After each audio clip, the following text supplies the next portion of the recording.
Keluar dari kota, mati dibunuh. 40 tahun aja, 1945, 40 tahun kemudian Indonesia merdeka.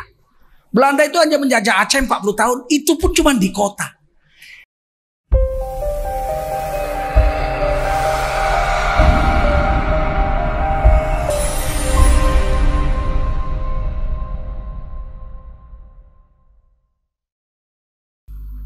Quran sudah cerita 14 abad yang lalu, 1400 tahun yang lalu, bahwa bayi dalam perut bisa mendengar, bisa melihat, dan bisa mendengar. Bisa merasakan apa yang dirasakan ibu.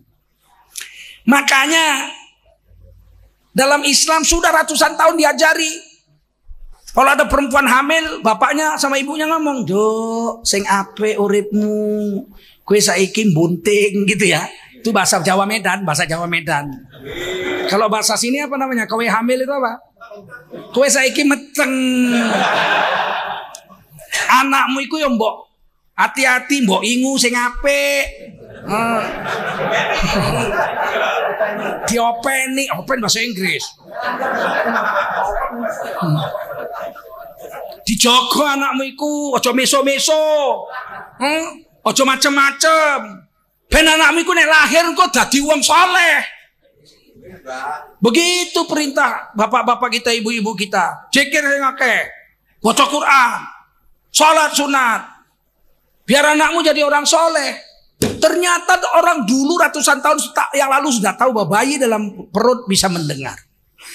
Kalau ibunya zikir, subhanallah, walhamdulillah, wala ilaha illallah, bayinya dengar. Ibunya baca Quran, bismillahirrahmanirrahim, alam taro kaifa fa'ala rabbuka bi ashabil fil, bayinya mendengar. Begitu lahir sudah mendengarkan Quran biasa, ibunya dengar la ilaha illallah, biasa dengar. Imam Syafi'i 7 tahun hafal Quran 30 juz. Karena ibunya waktu dalam kandungan udah tiap hari baca Quran juga. Paham? Bayi itu diajari dari dalam perut. Begitu lahir, giliran bapaknya mengajarkan agama. Bapaknya azan. Allahu Akbar, Allahu Akbar. Allah Maha Besar, Allah Maha Besar. Yang lain kecil. Allahu Akbar, Allahu Akbar. Allah Maha Besar, yang lain kecil. Asyhadu an la ilaha illallah. Aku bersaksi yang kusembah hanya Allah, yang lain bukan sembahan saya. Asyhadu an la ilaha illallah. Itu bayi nangis.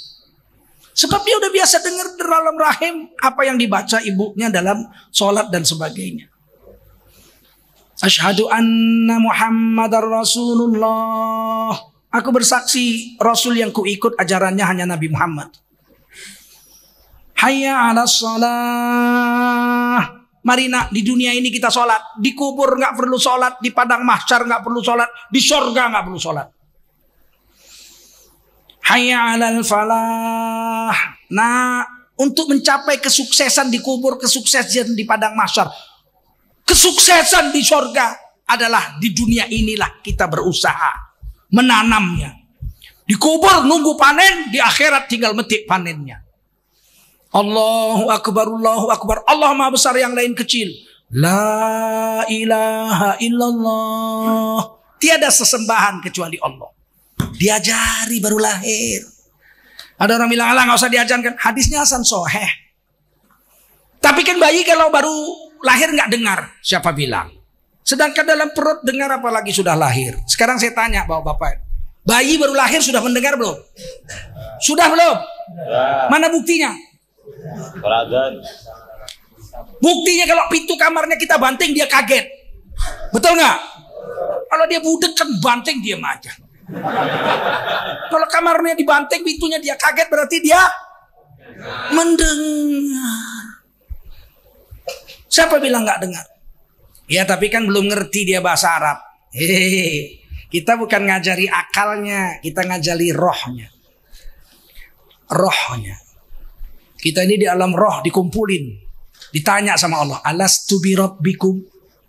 Kau saksikan semua, hei roh-roh, aku ini adalah Tuhan yang maha mengaturmu dunia akhirat. Qalu, semua roh-roh kita menjawab, bala, benar ya Allah, Engkau yang maha mengatur kami. Syahidina, kami saksikan, Engkaulah yang maha mengatur dan mengurus kami. Dari nggak ada jadi ada, mati hidup lagi, semuanya Engkau yang ngatur. Rohnya kenal sama Allah, betul? Maka diingatkan. Nah, orang-orang dulu melatih agama itu kepada anaknya itu setiap saat. Mau ngasih makan, Bismillahirrahmanirrahim. Mau ngasih minum susu, Bismillahirrahmanirrahim. Habis minum susu, ibunya baca Alhamdulillahirrabbilalamin. Ini anak dengar. Sehingga terbiasa dia. Kecil diajari la ilaha illallah, la ilaha illallah. Saya udah mengislamkan 178 orang. Orang-orang Amerika, orang-orang Kanada, orang-orang luar negeri, orang Korea, macam-macam. Hanya 2 atau 3 orang aja yang lancar mengucap syahadat. Yang lain, profesor, doktor, ahli bahasa. Pertama kali orang yang saya islamkan, profesor doktor dari Kanada. Dia ngucap, saya ajari, ahli linguistik, ahli bahasa. Asyhadu an la ilaha illallah, nggak bisa. You follow me, follow after me, repeat after me. Asyhadu an la ilaha illallah. Terpaksa satu-satu.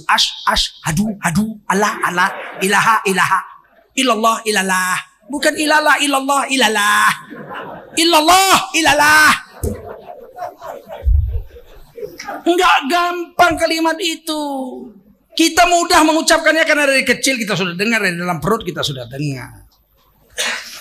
Satu hari saya ke Bangkok cari makanan, ketemu restoran 3 sebelah-sebelah, restoran Islam. 3 restoran. Saya masuk yang pertama, dapat sebelah kiri. Begitu saya masuk, saya lihat yang jualan Raini bleket. Nggak mungkin ini orang Islam nih. Wajahnya nggak ada nur. Saya tanya, Muslim? Yes, Muslim. Asyhadu an la ilaha illallah, diem dia. La ilaha illallah, la ya la. Pembohong kau. Saya keluar, pindah sebelah kanan. Yang di tengah, begitu masuk saya bilang, Assalamualaikum. Dia jawab, Waalaikumsalam warahmatullahi wabarakatuh. Ini asli nih. Saya bilang, La ilaha illallah. Asyhadu an la ilaha illallah. Wa asyhadu anna Muhammadar Rasulullah. Wah, ini Islam asli nih. Langsung saya makan di situ. Saya bilang, sebelah enggak? Wah, enggak. Mereka menipu. Jadi enggak bisa kirain enak apa ngucap la ilaha illallah. Orang yang nggak biasa nggak bisa. La haula wala quwata illa billah. Kalau dari kecil dengar bisa. Kalau enggak, la kalau kata illa billah. Nggak bisa.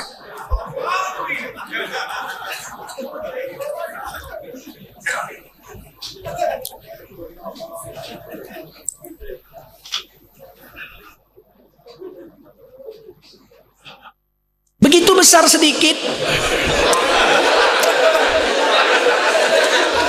Biasa, ono sing kenceng, ono sing telat ya biasa. Wes telat kenceng. Apik iku. Berarti ngerti. Seluruh orang Nusantara yang Islam kalau menidurkan anaknya, menyanyikan anaknya itu pakai nasihat-nasihat agama. Kalau orang Aceh kenceng nidurkan anak tuh bapaknya, bukan ibunya. Diayun pakai sarung, itu dinyanyikan. La ilaha illallah, kape musuh Islam. La ilaha illallah, kape musuh Islam. Makin lama makin kenceng tuh. La ilaha illallah, kape musuh Islam. La ilaha illallah, kape musuh Islam. Itu anak nggak bisa tidur. Gimana mau tidur? Belanda minta ampun di Aceh. Perang Aceh habis 1905. Tengku Umar Johan Pahlawan terbunuh di ujung Kala. Belanda hanya menguasai Banda Aceh dan kota besar Meulaboh aja. Keluar dari kota mati dibunuh.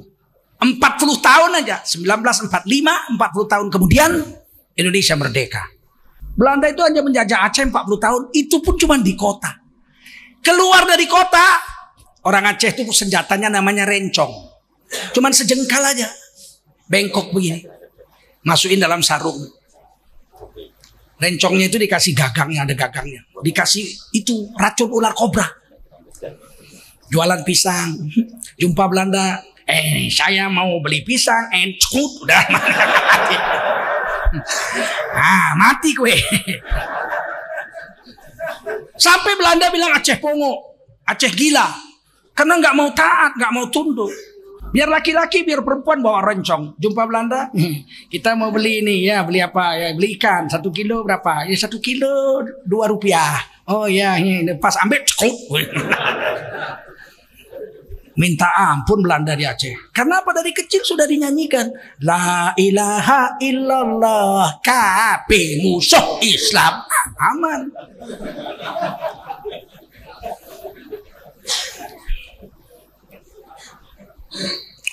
Turun ke bawah daerah saya, daerah Melayu bapak saya. Itu kalau nidurkan anak, nyanyinya, syairnya berpantun. Asam lakana, asam gelugur, ketiga asam siriang-riang, ahai menangis badan di pintu kubur, aduhai nak sayang, teringat diri tidak sembahyang. Menangis badan di pintu kubur, teringat diri tidak sembahyang. Itu nyanyian orang Melayu.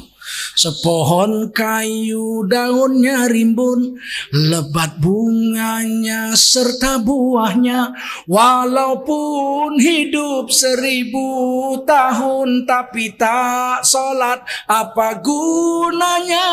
Walaupun hidup 1000 tahun tapi tak sholat, apa gunanya? Ini daerah kami orang Melayu. Kalau orang Jawa, di Medan banyak orang Jawa, namanya dulu Jawa Deli, Jadel, elek diganti Jadel, diganti jadi apa? Puja Kesuma, putra Jawa kelahiran Sumatera. Itu kalau nidurkan anak kecil itu dinyanyiin juga.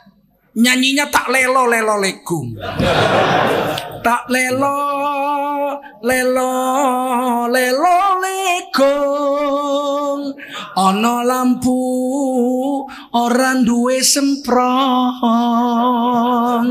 ojo siro gawe susah karo sing momong, dungklang tang ding, dungklang tang dong, dungklang tang ding.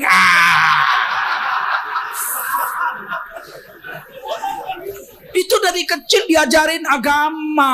Biarpun nyanyikan tidur, yang dinyanyiin itu tata krama agama, nilai-nilai agama.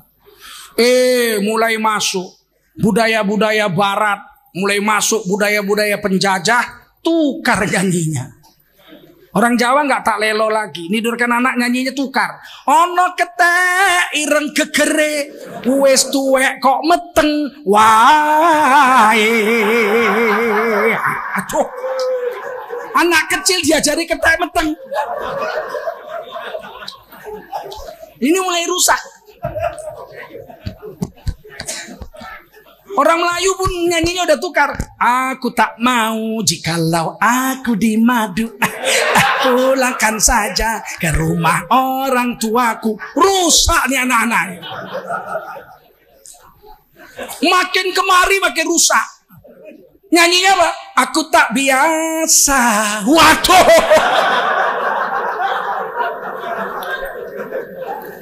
Udah tambah rusak. Bila tak memeluk dirimu, aku tak biasa bila ku tidur tanpa belalaimu. Aku tak, wah tambah rusak.